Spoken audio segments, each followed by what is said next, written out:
The Man Whore Podcast is sponsored by Alt Playground. APG is more than just a place to find couples to swap with. Alt Playground is a lifestyle community for all non-monogamous and sexually adventurous people to connect and share. And you know I started a profile. Join me over at altplayground.net. That's altplayground.net. The Man Whore Podcast is sponsored by hotmovies.com. Try out some ethical, paid-for porn for free with none of those hidden fees or secret subscriptions when you sign up at hotmovies.com and use the promo code MANWHORE. Now let's get to the show. Welcome to the Man Whore Podcast.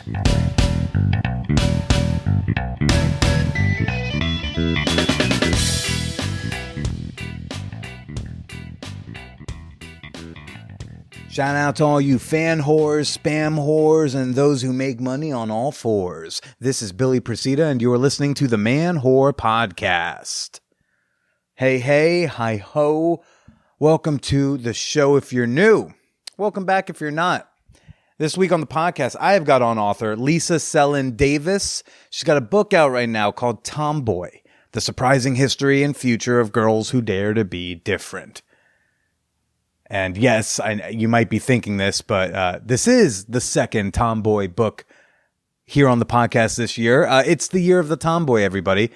As y'all remember, a few months ago, had on Melissa Falavino. Her book is Tomboy Land. Now we got Tomboy.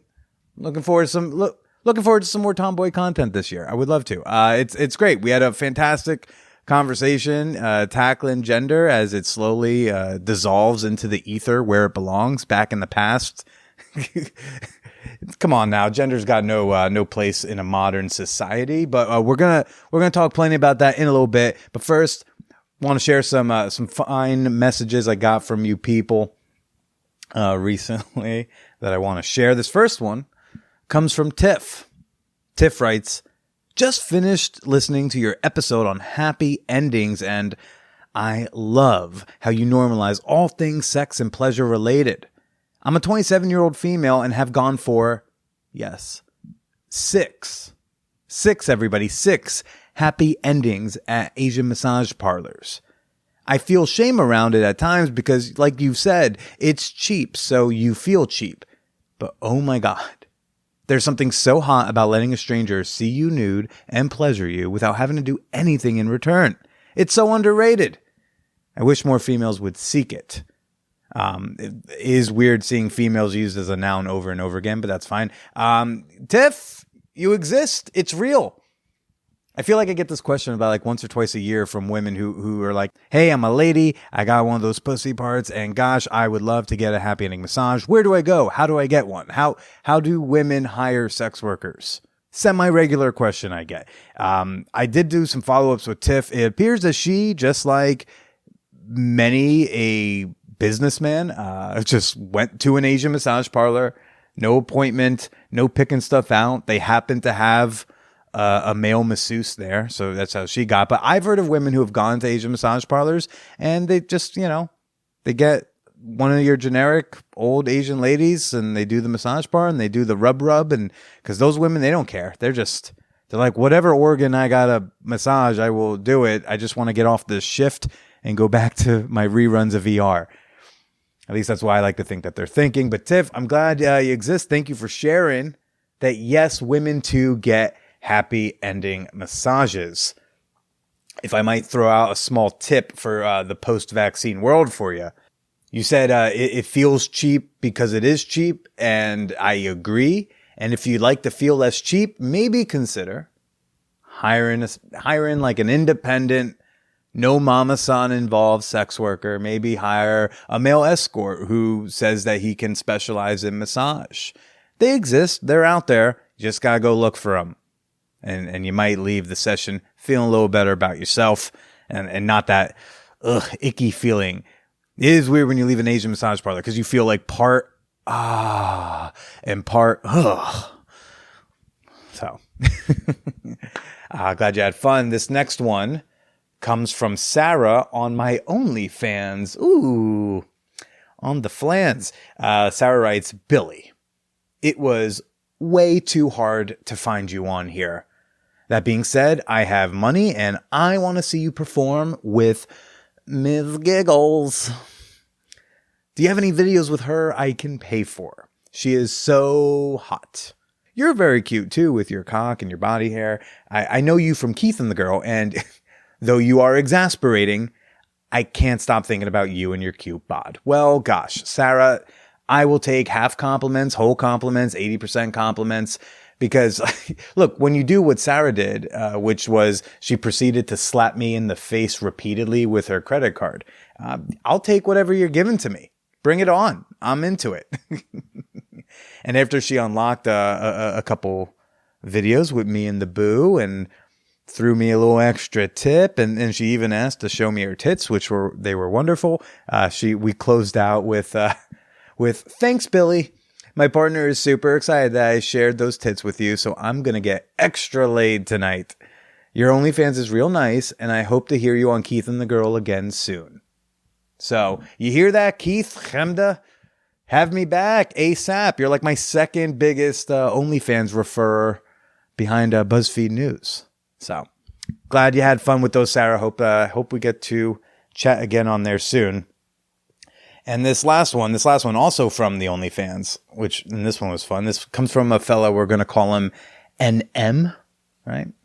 I want you to know I worked in TV news for many years. You are so fucking good at your podcast. Crazy good. Awesome interviewer. Terrific. Interesting. Tilling. Content. Applause, applause, applause. Though, of course, I asked him if he can help me get a manager. He's like, I wish I had those connections still. And I'm like, oh, well. So then he fulfills his second purpose, which is like, if you can't help me professionally, well, gosh, make me feel pretty. And he says, after complimenting the perfection of my dick, he goes, I do love a straight man who can take a compliment about his cock from a gay guy without feeling threatened. Absolutely nothing is sexier than self-love and confidence. Yeah, I know about your insecurities. Just take the fucking compliment. You got a perfect dick, man. You hear that, my queer fellow homie listeners? Super non-intimidating to get those compliments from you.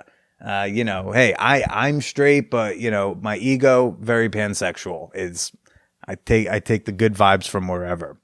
And if you want to send me an email with your comments, your compliments, your questions, your criticisms, you can send all that on over to manwhorepod@gmail.com. I do read emails as well as OnlyFans DMs.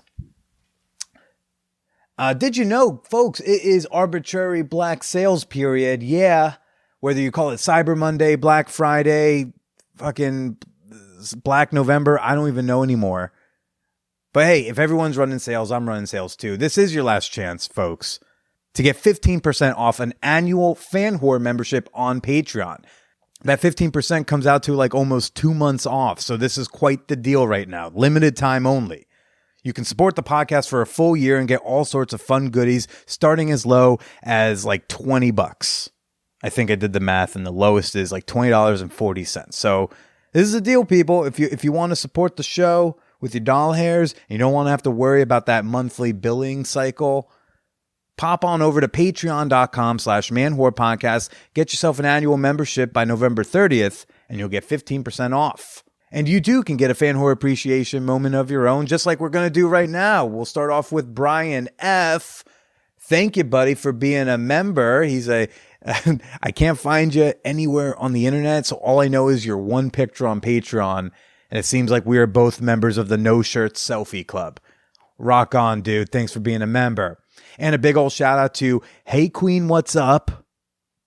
To which I respond, N2M, JC, ASL. Hey, thanks for being a member. Thanks for supporting the show. And now we're just going to shove on over to this week's guest, Lisa Selin Davis, because this was so good. I don't want to delay with any more jibber jabber, any more chitter chatter, none of that. I want to get you to Lisa because it's such a great episode. I left this recording the other day on one of those podcast highs, which is how I know it's a really good show. When I end the call and I'm like, oh, did I just make a new best friend? Anytime I have to remind myself that we are not best friends, me and the guest are not actually best friends, and we're just two people who shared an interesting hour and a half of conversation, that's a good sign. Makes me feel lonely when it crashes a couple days later, but still dope. Lisa's got a book out. It's called Tomboy. And this one, folks, if you're into the sucking and fucking episodes, if you're into the conversations about gangbangs and porn and butt stuff, you're not going to get like any of that in this show. Sorry. This is a lot about parenting. We're talking about gender. We're talking about identity. So let's go and get to my chat with Lisa. Folks, you might be listening to this on the way to Thanksgiving, on the way home from Thanksgiving. Ideally, you didn't go anywhere for Thanksgiving that was very far. Hopefully you didn't mix up too many households this year. And if you were one of those wonderful, wise people, you're probably stuck at home. You might be feeling lonely. You might be watching some of the porns. And you know what we say over here. You got to hashtag pay for some of your porn. And there's no better place to do that than at hotmovies.com. Yes, hotmovies.com. We all know it, right? I've been talking about them for years at this point. They're a pay-per-minute porn site. It just means that it is both an ethical and affordable way to hashtag pay for your porn from all your favorite studios, featuring all your favorite porn stars with all your favorite porn categories. And gosh, they have so much content. I mean, they got stuff for queer folks, straight folks, kinky folks, you name it. I just type in turkey and like now I see, they got options such as cream on her pie, stuffing my sister's turkey, and Tim and Joey baste the turkey. I'm not really sure which one's getting basted, Tim or Joey, maybe both, who knows? They both just seem really into it based on the cover. But you can watch any of those fine films and more at hotmovies.com, and you can get 20 free minutes on top of any package you sign up for, including the free trial, when you sign up at hotmovies.com and use the promo code MANWHORE. Hotmovies.com, pay for your porn, search fun Thanksgiving-themed keywords and just see what comes up. Make masturbation interesting this weekend at hotmovies.com.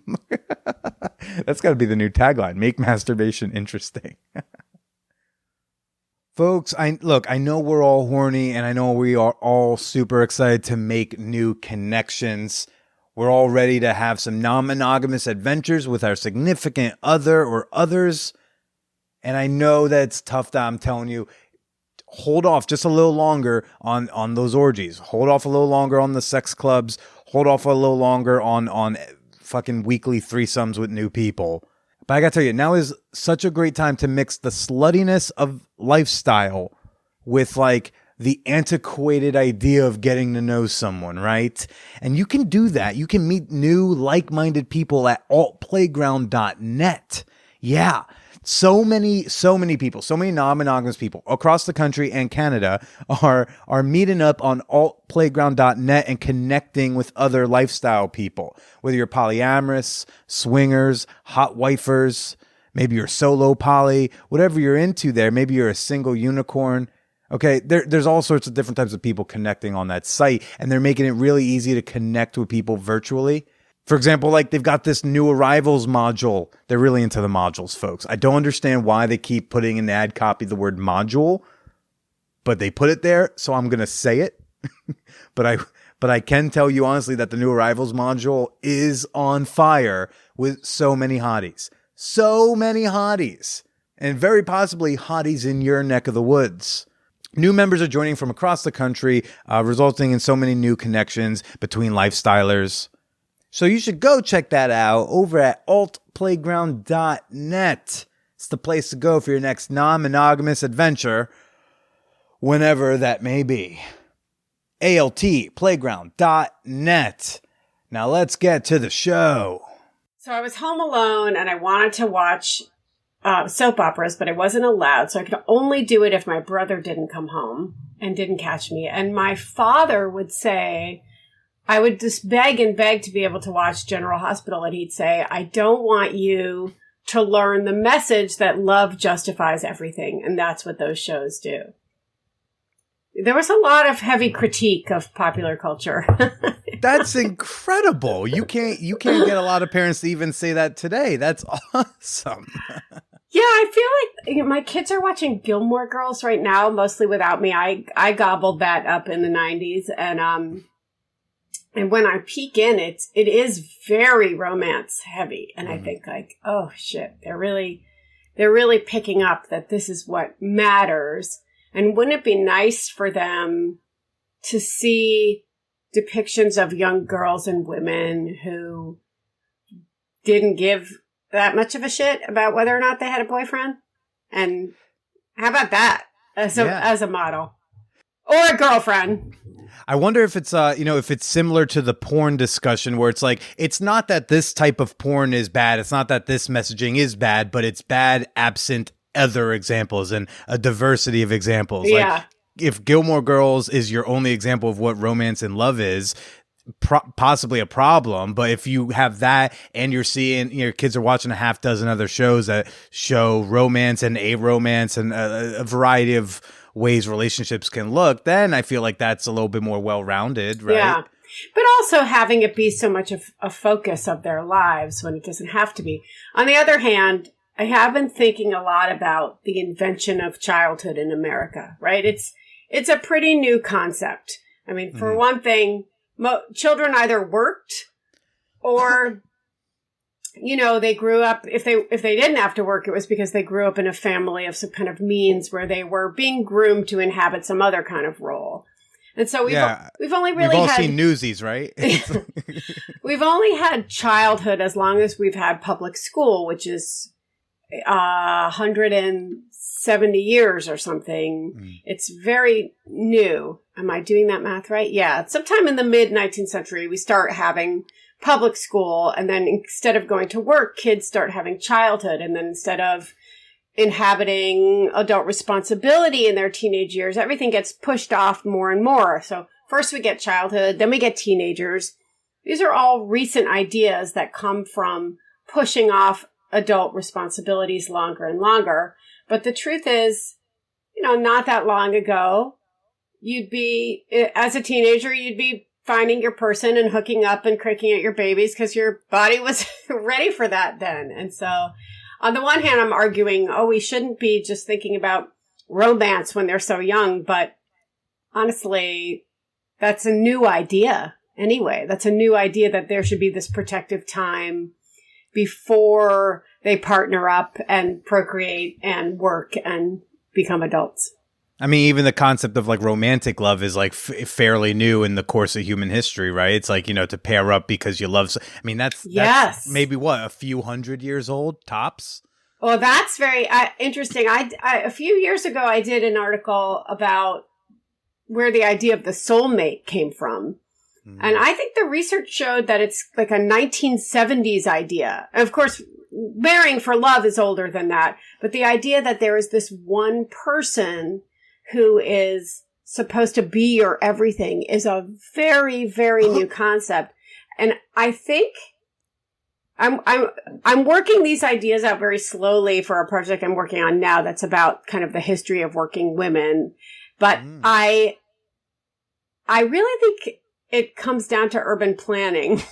And maybe it's because that's where I came into this world. I mean, I really think there's something about the growth of suburbia and living in nuclear families that changed everything about human beings lived and infused us with a whole bunch of brand new ideas.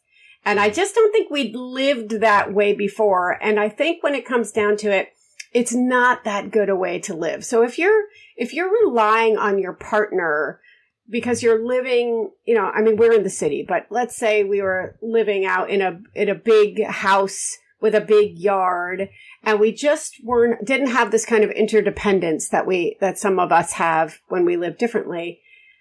And your partner needs to be your best friend and your confidant and your lover. And they just need to be everything because of the way you're living. But there are so many cultures that break that down in different ways. And, I don't know that much. I don't know how realistic this thing about the way the French are, where they're just we have marriage and we have lovers, but it's not, those ideas shock people here.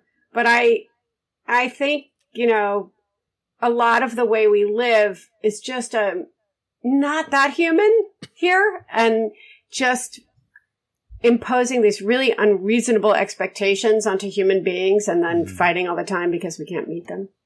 Yeah. Well, I mean, this also might be the latest I've introduced someone, but we're here right now with love I'm just rambling. No, you're on a roll, and who am I to interrupt that? No. I want to say real quickly that I'm here right now with Lisa Selin Davis. She's the author of Tomboy, The Surprising History and Future of Girls Who Dare to Be Different, the second Tomboy book of the year, as we discussed before we started up. But what you say is,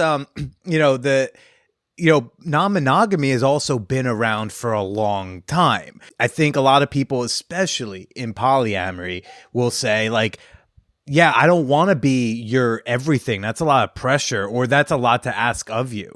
It's like you got to be the lover, you got to be the caregiver. So I'm glad that you, Lisa Selin Davis, are here to argue against the American nuclear family. I guess that's what the Republicans were all afraid of. Yes, I'm exactly what they're complaining about, and I've the pandemic has really changed my experience of the nuclear family, because we've had, for the first time, there are 4 of us, and we've been, very much in our own little bubble. I mean, not that kind of bubble, not the pandemic bubble, but we were always in big groups of people, kids doing activities, school, making friends with other families, always asking who else is around. If we want to go do something, who can we invite?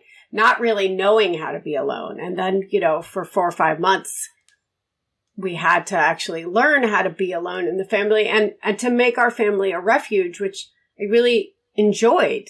I mean, I enjoyed that assignment, but I've definitely also wondered, like, what goes on the kibbutz in Israel right now? Like, what goes on in these people who are living more communally, or co-housing in America or Denmark or wherever in Scandinavia it's from, these other models of living slightly more communally that I think are much more human and much better for child rearing. I mean, it truly makes no sense to have just the same way we were talking about your soulmate has to be everything. As a mother, you also have to be everything. You're supposed to like scrub it and cook and organize all the activities and have a full-time job and, exercise. And I gave up on looking good, but I mean, stop it. The expectations, are, it's not actually humanly possible to arrive at success in this model of modern motherhood. Wow, that's a lot. Yeah, like imagine if like my dad didn't have to, like, he could just be provider, and there was maybe another male presence to imbue other things upon me, and maybe there's another presence in the household to give me this thing, rather than mom and dad, these two people got to give me all the things that you need to teach a kid to not fuck them up. Yeah. It's, and then maybe you resent dad less for focusing on being the breadwinner, and rather like, no, that's what he brings to the table. That's right. Like, that's a legitimate, we have to divvy up the jobs, but I think expecting all the jobs to be divvied up among 2 people instead of multiple generations of people, extended families, family of friends. Yeah, a village. It takes a village, right? I know. Every time I think I've stumbled on a great new idea, it's 2,000 years old. Yes, it takes a village, and most of us don't have a village, so we should figure out how to make more villages. We have in America. I always think it's a little bit sad that America was founded by Puritans, because it seems like there could have been. I'm the man whore orgy guy. You think I don't regret that I couldn't be out back over there with the pagans? They had so much fun. And they were like, oh, we came over here because you're too much fun. Yeah, they were feasting and celebrating and having multiple gods and a more pluralistic. I don't know that, but I'm talking out my ass. No, that's accurate. But, yes, but what little I know, and I know that mostly from researching a little bit about the history of how Christmas became like a commercialized holiday about children here, which is actually truly fascinating also. But just thinking, what I did learn a little bit about was, and let's see if I can say this in a cohesive way. For instance, there were some, and still are some Native American tribes that may have third or fourth genders. And gender is a difficult word because it means multiple things. But essentially, by that they mean people who are living with a different kind of gender role. So they may wear different clothes from other people of their sex. And they may have sex with the people of their same sex or not. And they weren't always celebrated or appreciated, but in some tribes they might have been thought of to be like magical or have special powers in some ways.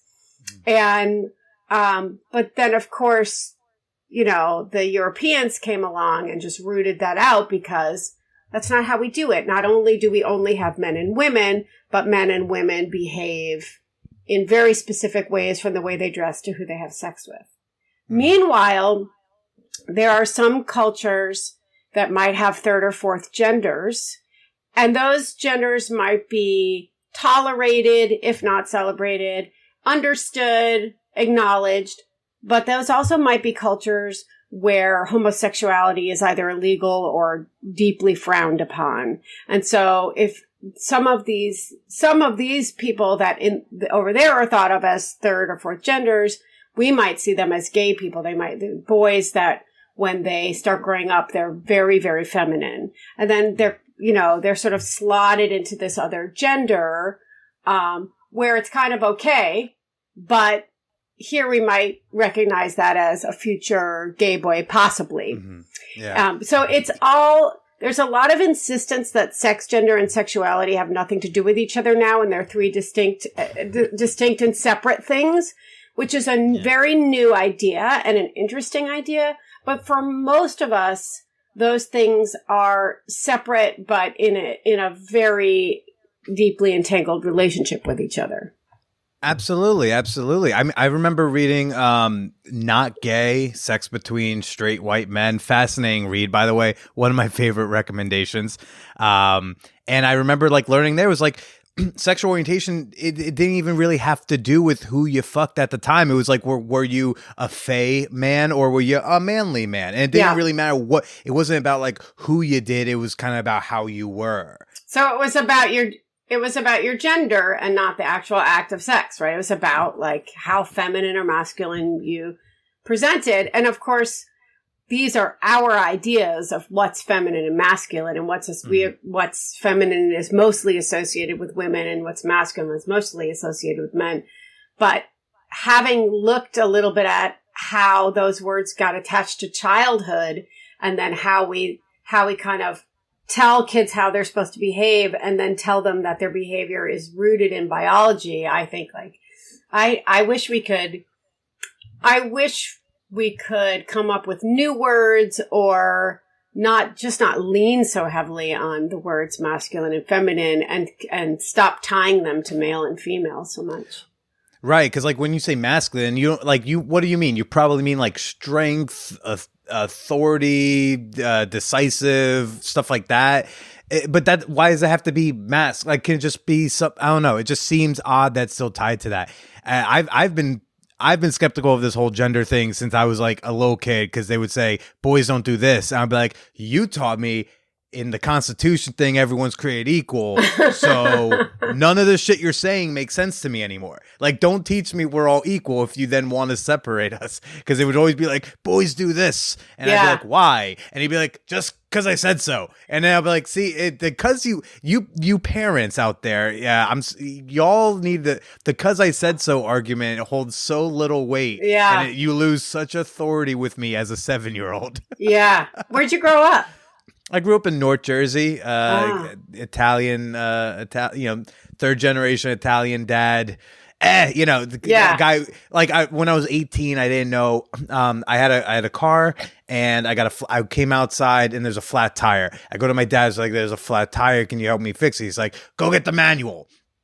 I go to get the manual. There's no manual because I bought it used. I bought used from his guy that he told me to buy it from because he's like, oh, that guy owes me a favor. You're going to go to the gym.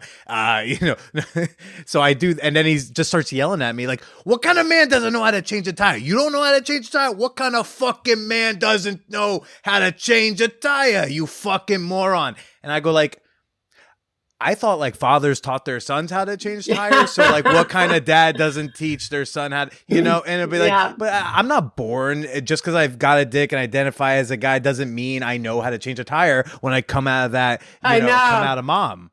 I'm not imbued with that. You weren't born with a tire iron in your, just attached to your umbilical cord.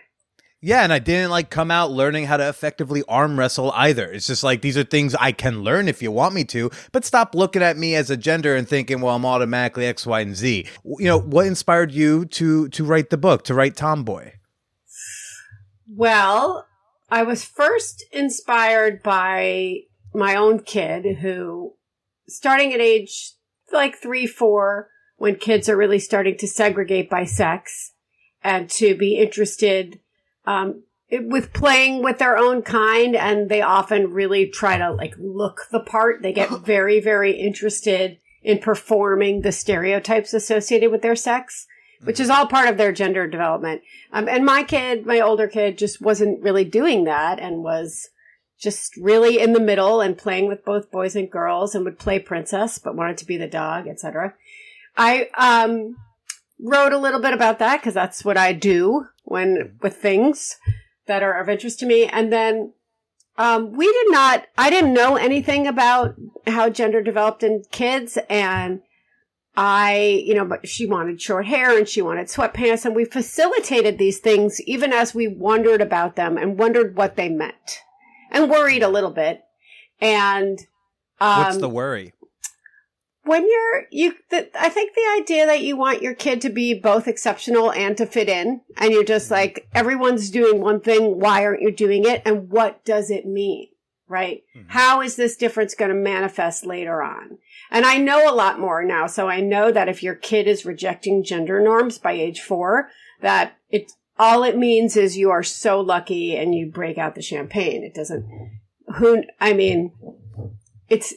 there's not a clear path between that and any particular outcome. But anyway, in 6th grade, she came home and said, someone told me I was a tomboy. And I was like, oh, that's so funny. I had never associated that word with you. And not only that, I hadn't heard the word in years. Mm-hmm. And I remembered that when I was her age, there were lots of kids like her. All of my friends had short hair. We were all wearing boys' clothes. That's how people were dressed. That's how a lot of girls were dressed in the 70s. And we were wearing matching striped t-shirts and corduroys and Keds, and we all had the matching bowl haircuts. And even though I wasn't a tomboy, in terms of how they were thought of then, which is kind of a girl who acts like a boy, and I go on to interrogate what any of those things mean, but I wasn't like that, but I certainly looked like that. So then I began to wonder, how do we go from the tomboy being this archetype of girlhood in my youth and this model of girlhood that so many people aspire to being disappeared, basically, not only from popular culture, but also from the schoolyard? Like, why weren't there other kids like mine around? Where did they go? And so I launched this investigation into the word, its history, into what it means to be a girl who acts like a boy, and where do we get our ideas of what a boy acts like and what a girl acts like from. So those are, and then who do they grow up to be? Those are some of the questions that I ask in the book. Mm-hmm. And how'd that conversation go with your daughter the first time she comes home and says, like, they said I'm a tomboy? Like, what? And this is before you've launched this investigation. So yeah. What's that nervous reaction like? That was more like, I think for us it was like, oh, okay. But I think what the word tomboy did for her and did for generations and generations of women before her, because it's actually an incredibly important word and idea that in a lot of ways gave birth to feminism in this country. And most of the suffragettes had been raised as little tomboys. And, so it's actually a very, very important concept in women's history, even though no one ever talks about it. But what the word did for her and what it did for legions of women before her was create this protective bubble in which she could be herself. So if you offer that word to people, then they don't have to say, why are you different? Why are you acting this way? It alters the expectations of you that most people have based on your sex. So you're like, we have other words now, but we still have those expectations. More than ever, we have those expectations, just people don't realize it. So I think it gave young girls room to cross over to the blue side of the pink-blue divide if they wanted to play baseball, if they wanted to have their hair short, if they wanted to be sporty, if they wanted to play with boys. Oh, that's a kind of girl. It was a variation of girlhood that was acceptable for certain girls and certain times, if they weren't too masculine. Of course, you could still cross a line and be gender policed. But I think that word, however offensive it may be to people, sometimes it moved the needle for a long time. And then it disappeared.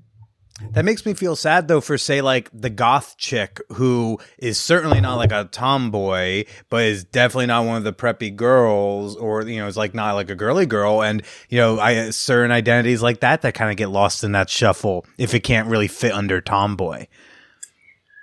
Right. Like, where do we have... Just something that popped in, yeah. Oh, well, I've been thinking about that a lot because of the whole craziness of schools are closed. And, even... it's so hard to serve children as individuals. And there's so much emphasis in public school on conformity. You should all learn the same way. You all need to be at a certain reading level by a certain age. And it's so much earlier than you actually need to be reading. And it's very, very hard to control people if we let them all be different. It's anarchy. So, deciding girls have to be like this and boys have to be like this. That's how we've always ordered the world. And also it's, especially when we say girls have to be like this. And by the way, they're subservient, to everyone else. Yeah. Well, those are just the rules. I don't know who wrote them. I'm sorry. There's nothing we can do. There's an ERA thing we could pass. I don't know what that is. What? ER who? Who needs it? But, then when you're grown-ups, then you get to maintain, social control. So it's very hard for people to let go of their sex-based expectations, and they just cling to all this stuff is biological, even though we can't know because we don't have gender equity. So we don't know how people would be if there weren't different expectations for them. And even if you are blessed enough to strip yourself of those expectations, then you have society just trying to paste them back onto you, for good or for bad, whether it's someone thinks, hey, can you come be a big, strong man for me right now? Yeah. And I'm not. Or when someone's like, you're probably the worst human being because look at your face. And I'd be like, fair, but not me. It's like, yeah. It's like, I know what I look like, but it's we even today. So, I got into like a Twitter thread. I replied to some tweet, about like sex work, and I shared my response to an opinion, with my own opinion on the thing. And the immediate response was, are you a sex worker? In which case, I don't really care about your opinion on this topic. I simply replied back the word yes. And then she like replies back like, I deleted my precious tweet because I didn't even look at your profile, because she saw my face and was like, not only is that a guy, but that's the face of the guy who loves to just like explain shit to women on a topic he doesn't know about or have a connection to, instead of taking 3 seconds to empathize and go like, is this, it's in his bio? Okay. So it's just, it's interesting. Or, That's just my personal experience. I know there's a lot of other versions of that on the other side of the dial. Did you have a similar gender? Did you have that gender divide broken down when you were a kid? Well, I think when you have like a single mom who's at times working multiple jobs, etc., there are no gender roles really in our nuclear family. It's just like, here's the shit that has to get done. Yeah, it's just my mom doing everything. I do remember after my stepfather moved in, and I remember looking for the toolbox and assuming it was his. And my mom saying, "That's my toolbox. He didn't have any tools." So I had those things with me. I actually, there are all kinds of funny ways that it comes up. Like my kids are only, like my older kid is playing a little bit of music and not much, but, people, when we talk to people about it, they'll always look at my husband and say like, "Oh, do you play guitar or do you play?" And he's like, "No, she plays the instruments." And it's impossible for us to strip ourselves of those stereotypes and expectations. We can't function in the world if we don't have some preconceived ideas about groups, because that's how our brains work. They classify. I mean, that's what it is to be human. That's how a human brain, and in fact, you see a tiger, you go tigers, generally speaking. I don't want to assume about this particular tiger, but generally, statistically, tigers are the worst. Let's run. Yeah. You don't go like, let me go up to this tiger. And ask him how he identifies. And do you feel, do you like him? I mean, it's, do you identify as an omnivore, or are you like more carnivorous? By the time you finish the question, he ate you. No, I feel like we should write a children's book called The Vegetarian Tiger, and it's all about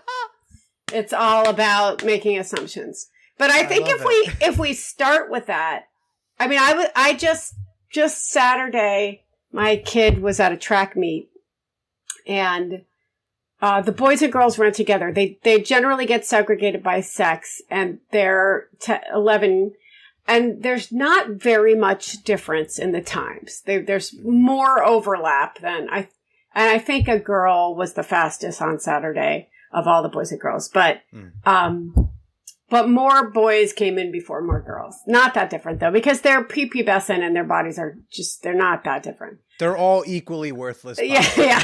Yes, they have no function whatsoever.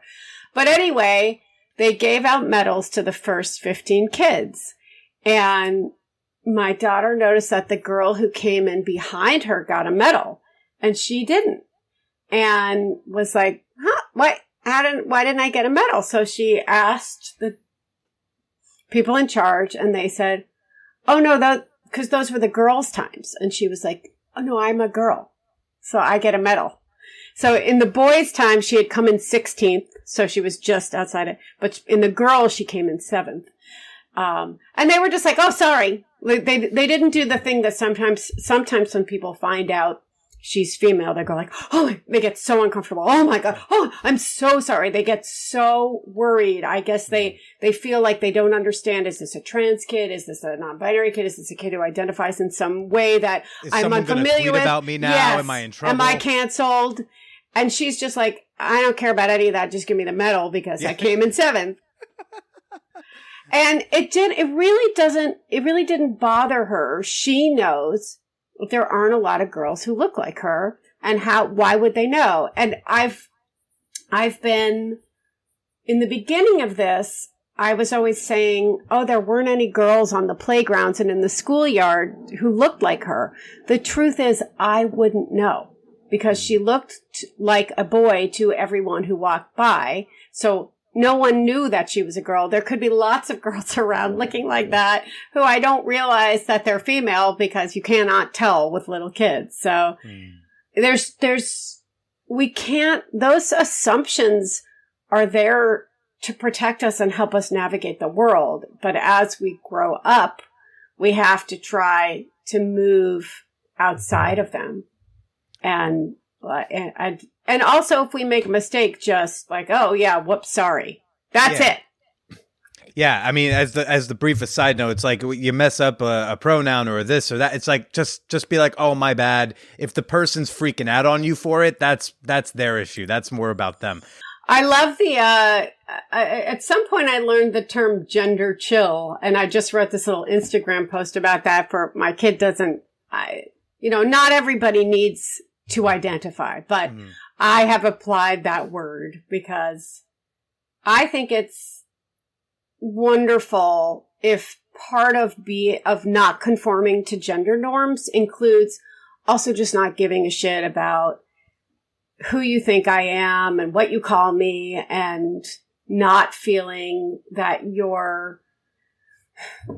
you need to control how other people view you. If you can live that way in any way, not just with gender, but anyway, how great is that?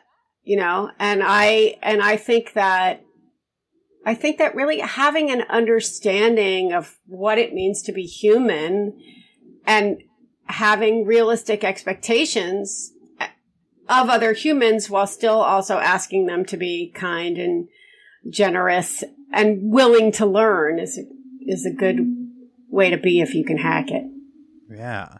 When you say, it's important that as we grow up to break down these categories that at a young age we have to protect us, is that where parenting comes in? Is that in large part where it's like a parent is giving that context? Well, actually, I think when it comes to implicit bias, whether it be about gender or race or other categories, actually you have to step in very early because kids are learning about these categories and stereotypes around these categories by 2-3 years old. They've got it.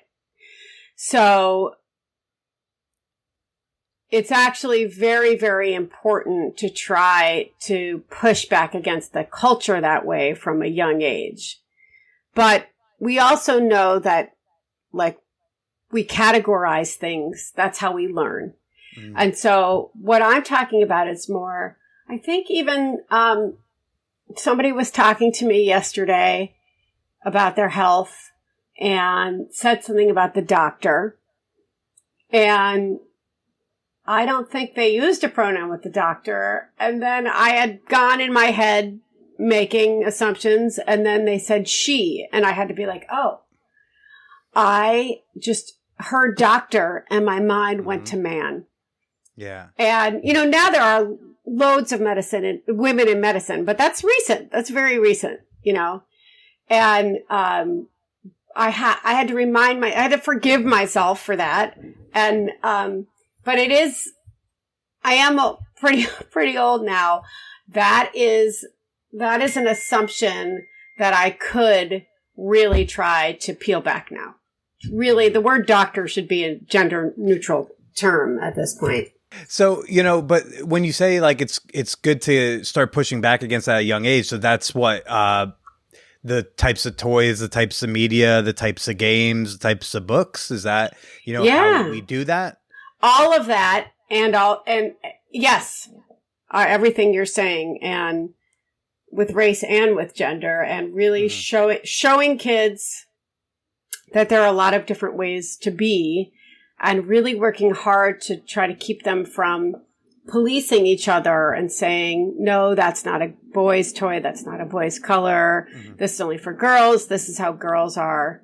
And there's really interesting research that shows how if you take a group of boys and girls and you show them images of a girl playing with a truck and saying, I love trucks, and a boy playing with a doll and saying, I love dolls.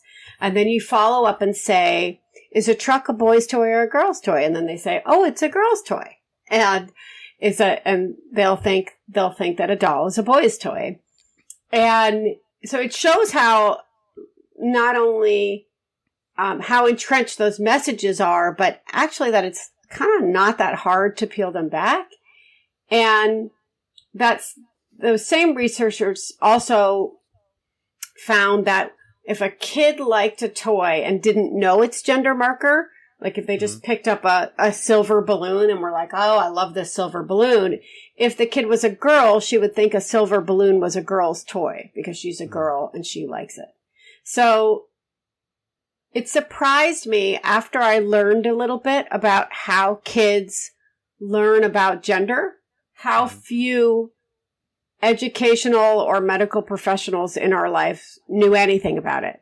And so they made all kinds of assumptions, you know, that my kid not complying with gender norms, that it was about gender identity, which it could be, but also they're gender norms. They're not written in biology. And so rejecting them is not, we shouldn't make any assumptions about someone because they reject gender norms, and we should encourage all kids to reject gender norms. So instead of answering this question about what does it mean, is that a trans kid, is that a gay kid, is that a cis kid, is that a straight kid, trying to draw these direct lines between childhood gender nonconformity and some other outcome, I felt like the focus should be on reducing the hypergendering of childhood, getting our kids away from gender norms, and celebrating those kids who do that naturally and holding them up as models.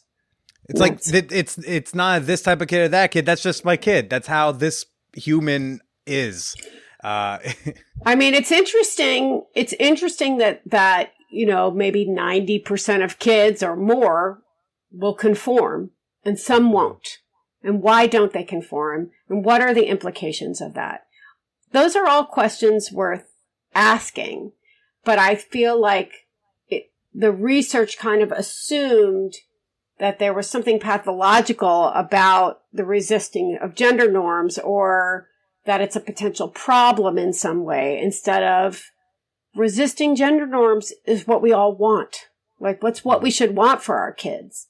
So there's research that shows that, you know, they use the word tomboys, but they mean girls who resist gender norms, and even boys, as long as they're not too bullied, that those kids do better academically, especially for girls who are marked as tomboys. They tend to have better paying jobs. It's associated with all kinds of positive outcomes and creativity, right? Like the most creative people in the world tend to be kind of masculine and feminine. So not necessarily in how they look, although that can be that way, but in terms of drawing on these parts of themselves and developing these traits that we mistakenly think of as for men and for women. So there's so much good stuff associated with gender nonconformity that rather than kind of like separating those kids out who are like that and wanting to like examine what makes them different, I would more ask, like, how can we make more kids like them? How can we make more kids conform to their nonconformity? How can we get kids to be brave enough to probably be more like who they actually are, as opposed to who they're trying to be to fit in? Yeah, that gender performance that they've learned to partake in so young. How can we open that up so that they can try on everything, kind of literally and figuratively? How can they develop the full assortment of human skills and traits that would help them be successful grown-ups later? Yeah. So in the course of writing the book, researching the book, did you discover something that caused you to change your behavior in parenting your kids? What's maybe a change that in your parenting style since starting the book? I mean, I learned so much writing this book. I was just like, this job is crazy because it pays so badly and it's thankless.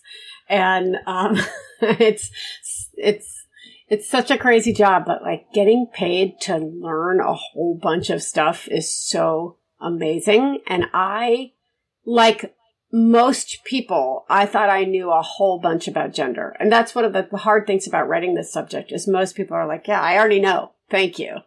And they know because of their own experience and they know what they see and they just think like, that subject is simple. But what I learned was, holy shit, it's so complicated. And there are so many important life lessons I pulled out of this thing for myself. One of them is learning to live with ambiguity. Like, this wanting to label everything. And I'm not arguing against having like 72 gender identities on Facebook or whatever. Like I'm open to this, but I'm also saying that for young kids, wanting to put a label on any time they're not doing exactly what you thought they were going to do because of their genitals. And then like, we need a name for it. And then we need to slot them into a category. I mean, tomboy is that to a certain extent, but just learning to live with ambiguity. The sex of your child is not predictive of who your child's going to be. It's not predictive of what kind of person they're going to fall in love with. It's not predictive of how masculine or feminine, if we want to use those words, they're going to be, right? It's not predictive of how they're going to identify. It's just their body.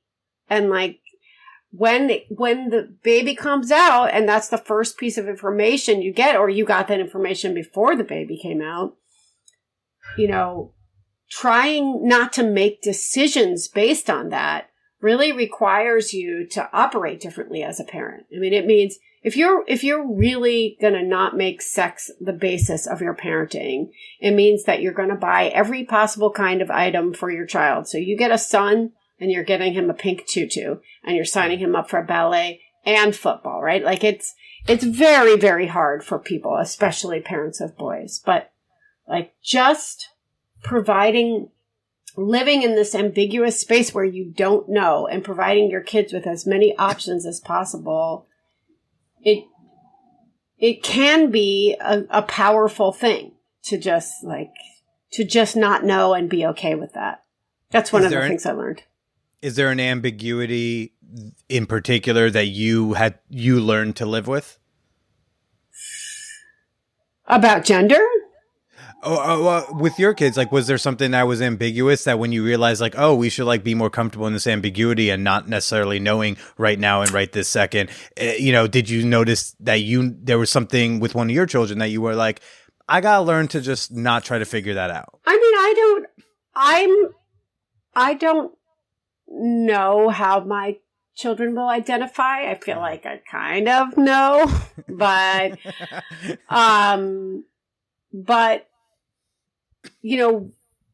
what I've said to my kids is your parents, are unconcerned with the genitals or the gender identity of the person you end up with.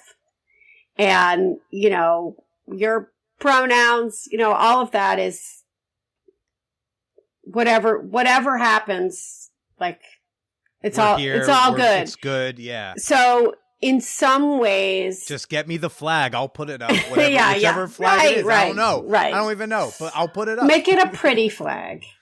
No, I mean, we have a lot of rainbow flags in here already. But I think that what I've done is basically, and I think I've also overtly said this to one of them, is just, if you would like to come out as something, you can come out. But you also don't have to, because there's no expectation of, I'm not like sitting here thinking you're going to be a straight cisgender person necessarily. So, in our house, like, these are your pronouns. They're just connected to your body. And that's, if you need different ones, you get different ones.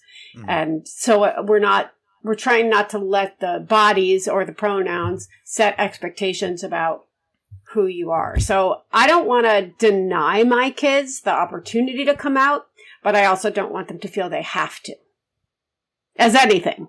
Lisa, you are so dope. You seeming, I feel like we could, I have to cut us off because I feel like we could be in a bar drinking whiskey for 5 hours doing this. If only we could be.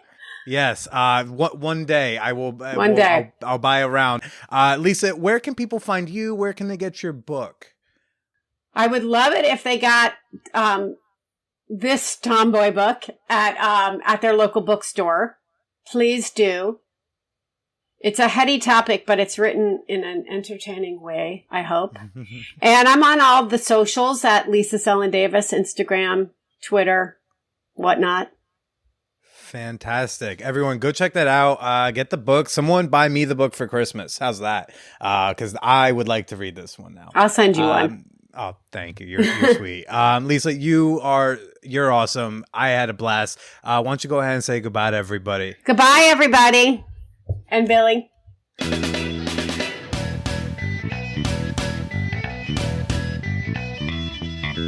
If you loved that conversation with me and Lisa like I did, then you need to know that there is a whole ass bonus episode coming out on Friday on Patreon. That's going to be exclusive to all my $5 and up members. We really just kind of continue talking about, parenthood and gender. We did tackle that question of, with young trans kids, okay, like when do we start bringing medicine into this? When do we buy them new clothes and tell them to hold off on the meds? So that whole tricky topic, that's behind the paywall, and you can access that bonus episode and over 200 other bonus shows at patreon.com/manwhorepodcast. That's Patreon, patreon.com/manwhorepodcast. But I'd love to know what you thought about this week's show. Parents out there, slutty parents, vanilla parents, whatever parents. Are you a parent who is concerned or trying to raise your kid in a sex-positive household? I want to hear from you. What did you think? I mean, gosh, this is one of my blind spots in this realm, is the idea of parenting children. I got no idea. So if you're a parent and you've got strong reactions to this episode, I would love to hear them. You can email me at manwhorepod@gmail.com. You can also make your thoughts more public, which I would love if you would tweet about the show, post a screenshot of the podcast in your Instagram story. Dare I say, share this in a Facebook group you're in. Make sure you give me some tags so I can see the love. I'm on Twitter at @TheBillyPracida. I'm on Instagram at BillyIsPracida. You have to spell that whole bitch out because Billy is shadow banned. And you can always smash that like button on the Man Whore Podcast Facebook fan page or give us a tag over there. Folks, onlyfans.com/callmebilly. I hope your Thanksgivings included at least a little bit of stuffing, if you know what I mean, and a fair amount of sanity away from those family members that, well, you can't stand. Hope you stayed home. Hope you stayed slutty.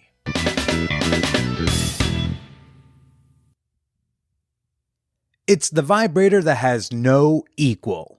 And now, Motor Bunny offers their thrusting sex machine, the Motor Bunny Buck. Enjoy a Man Whore Podcast discount on any of their products with promo code BILLY40 at motorbunny.com.